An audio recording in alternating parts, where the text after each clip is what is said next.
Hi everybody, I'm Peter Travers and welcome to Popcorn, where we tell you what's happening at the movies. And this is a special New Year show where we look back at the year in movies and say what was good and what just royally sucked. And we know there was a lot of both. So I am going to start with the best movies of 2015, and I'm going to count it down. I'm going down. And the first one I'm going to mention is The Martian. This is a movie by Ridley Scott, who's been around forever, never won an Academy Award, made a movie that had what his most recent movies didn't have, a sense of fun in it. There is Matt Damon as a botanist astronaut trapped on Mars by his crew, and can he survive? That's all it is. And what it is buoyant and fun, and it also says something about the unknown. So I'm all for that movie. Then there's a movie called Straight Outta Compton, which deals with NWA as a gangster rap group that came out of Compton, California in the 80s and basically fired up everybody with their music about police brutality, about race, about everything else under the sun. F. Gary Gray directed this and gave it some kind of musical life. This looks like to you maybe as a standard musical biopic. It isn't. It's got real rage in it and it's got real emotion. So if you haven't seen that yet, check it out. And then there's Brooklyn, which to me is the year's best love story. This stars Saoirse Ronan, who I think gives one of the best performances of the year as an Irish girl in the 50s who has to leave home and come to America, to New York, and chooses not just between two men in her life, but two versions of home. What is home? Can you leave one behind and pick up at another one? What seems like a small little quiet movie is actually about something quite crucial. So I totally recommend that one. And then I'm tying these two because they're both animated movies. One is called Inside Out. It's from Pixar. It is about what goes on inside a little girl's brain with all the emotions that are roiling on inside there. This is just a masterpiece from Pixar, who does animation better than anybody. So what's the other animated movie? It's called Anomalisa. It comes from the very twisted and creative mind of Charlie Kaufman. And it's done with puppets, with stop motion. And it is about a married guy who has an affair at a hotel with Lisa, who he's never met before. David Thewlis does the voice of the man, and Jennifer Jason Leigh, who's so really great in The Hateful Eight, is doing the voice of Lisa, and she breaks your heart with it. If you could give an award for somebody just what they do with the sound of their voice, give it to Jennifer Jason Leigh. Okay, so now we're counting down to the top 5. Okay, here it is, 5. Star Wars, The Force Awakens. Here's the movie we've all been waiting for, the most anticipated movie. I had the fear that it would just be garbage. It would be an excuse to sell lunch boxes and t-shirts and toys.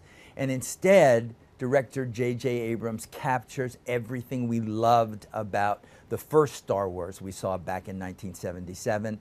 We get to see Han Solo, played by Harrison Ford, and we get to see Princess Leia, played by Carrie Fisher, and we get to see Mark Hamill, you know, who is Luke Skywalker. But we get new people too. We get to see Daisy Ridley and John Boyega and Oscar Isaac play people who will take over in this new generation of Star Wars movies. And you know what? My resistance got worn down. I think it's creative, I think it's fun, and I think it's emotional.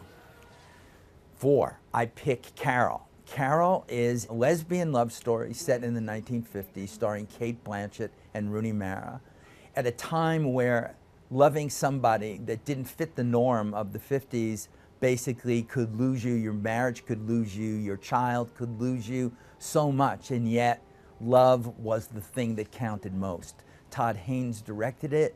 As I said, Blanchett and Rooney Mara.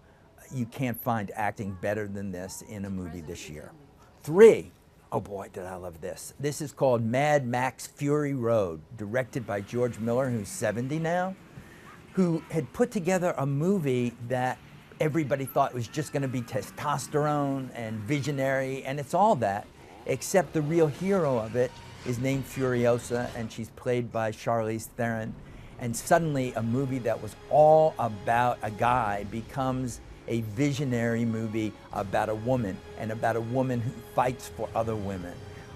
It looks great, it sounds great, it's acted great, it's directed great. George Miller, you're the man. Okay. 2, Steve Jobs. Steve Jobs is a movie about you-know-who Steve Jobs. Michael Fassbender plays him beautifully. We get to see through Aaron Sorkin's screenplay only 3 presentations that Steve Jobs made of his products and the people that came up to him. This movie is not a financial success. People looked at it and said, what is this? Because they didn't take the time to see what it was. Something that was breaking formula, that was breaking new ground. It really galls me about movies today that when a movie doesn't make money, we look at it as if it were a failure. People, Steve Jobs is not a failure. It's a movie you should look at. I don't care if you love it or hate it. I only care that you see it. So please, do me a favor for the new year and check that one out. All right, number 1, ta-da, Spotlight. It is a movie about the Boston Globe and its Spotlight team of journalists who were assigned to investigate charges of sexual abuse among priests in the Catholic Church. It's also about the church cover-ups that followed. It's a huge cast. It's led by Michael Keaton as one of the editors, Mark Ruffalo as a reporter, Rachel McAdams as another reporter. It's directed by Tom McCarthy, and to me, it's about reporting. It was only 2002 that the Spotlight team at the Boston Globe won a Pulitzer Prize for their reporting. We now live in an age where that kind of time isn't given to journalists. It's too expensive to really investigate a case like this. We live in a time where the world is mostly digital and quick and for short attention spans, and this is the opposite of that. And Spotlight becomes really the only major movie of 2015 that choked me up and made me cry. It's that good. So look, there's plenty out there for you to see. Okay, so now we pick the worst, the movies that suck, the movies that made me think as a critic, why am I doing this job? It's too painful to endure them. I start, as I think I always do when I choose the year's worst movies, with an Adam Sandler movie, because he always makes 1 or 2 every year and they always stink. And this year it was Pixels. It was a movie that was so misguided from the beginning. We're like back in the Pac-Man days, and Adam Sandler is dealing with green screen and pixel video game characters, and I'm putting myself to sleep talking about it. It's so bad. It's just awful. Then there's a movie called Mordecai with Johnny Depp, who has made now a series of horrendous movies and pulled himself out of the fire this year by doing Black Mass, where he played Whitey Bulger and let us see what he could do when he was really on. In Mordecai, he is not really on. He's the worst. It's a paycheck movie. Johnny, you can't do that anymore. Okay, this one, Burnt, Bradley Cooper in a movie about a chef, which should be great. We all love food. We watch food shows. Everything that you need to know about food or that could be an interesting movie is not in this movie. Everything in it is bad. Bradley Cooper is bad, and this is a good actor. Why did they botch a subject that was so interesting? You tell me, I have no idea. Then, talk about stars that disappoint us and crush us. How about The Secret in Their Eyes? This is an American version of an Argentine movie that won the Oscar for Best Foreign Film about the murder that nobody really knows who commits. This is Julia Roberts overacting like for days, Nicole Kidman in the DA's office, who seems to have sleptwalked through it. I can't describe how horrible this is. How does this kind of thing happen? You tell me. All right. Disappointment also goes in as a movie that, I mean, we just feel disappointed by movies that we want to like. And one of those to me was Tomorrowland, which was directed by Brad Bird, who I think is just a major director, especially in animation. But this wasn't that. This was George Clooney basically living in some other world, a kind of Disney world of tomorrow, and trying to find himself. And everybody had the best of intentions, and everything went terribly, awfully, appallingly wrong. All right. Countdown to the 5 worst movies of 2015. Pan. Who out there wanted to see another version of the Peter Pan story? Did we not watch Allison Williams do the musical version on TV and yawn? We did. We've seen this to death, and yet here we have a kind of prequel when Peter Pan meets Captain Hook.